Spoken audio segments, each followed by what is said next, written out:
So, when you started your business and you've grown so much, what did you find was the biggest or the hardest leap as far as upper limit blocks go? Like, was it getting to 50,000 or 100,000 or 500 or your first million? Like, what was the biggest jump? That's such a great question. The truth is you're going to hit those upper limits all the time, like every now and again. So I think I made like 65,000 in my first year. And that wasn't just all for my business. I was doing a little side hustle things. And then it was like 120 and then like 250. That was my first one. And it was almost like zero to something was hard. You know, that earning, just like getting your first launch done, getting your first book, like it's always that bit. But at 120, I started to feel weird because that was how much my uncle made.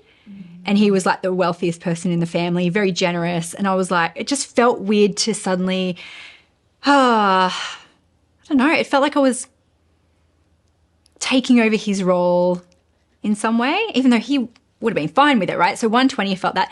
But at 250, I was going, I'm working really hard. I'm going to have to work 4 times harder to make $1 million. I was just like, I couldn't fathom it because I was like, I'm working like 50, 60 hours, so I'm going to have to work. And I was like trying to do the math, but that's not how it happens. So I remember for that one, I had to really look at, I'm allowed to make things easier.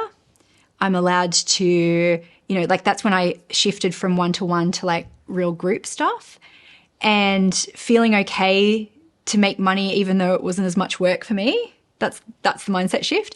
And then 750, I kind of really again thought, can it be easy? Is it allowed to be easy? I sailed past $1 million. Like I didn't even think of it. And that's why I think when people go, when you hit $1 million, did you just like party? And you go, well, no, because it's not like you go from 0 to $1 million. You're acclimatizing to making more money each time.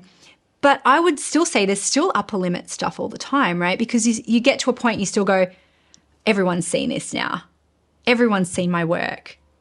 But I was thinking that my second launch, when I'd only had like 50 people through the program, I was like, everyone has for sure seen this program now. And I still kind of think that way. So something that helps for me is I look at like people who've had outrageous success, like Marie Forleo's B School, 70,000 people have gone through that program. Like that is incredible. So every time I think everyone's seen my work, I go, well, I've only had like 8,500 people through this program. We've got a similar target audience. So I'm like, that's proof that there's more clients, right? So that's really helped me with the everyone's seen it kind of thing. But I still think you still go through the same money blocks every time. And my one is always like, people aren't going to like me. I'm not going to be down to earth. They're going to think that I'm too big for my boots. But I thought that when I made hardly anything because I was thinking of my friends back home on the Central Coast. So whatever you got now, it's the same stuff, just the zeros are different. Does that make sense? Yeah. Yeah. And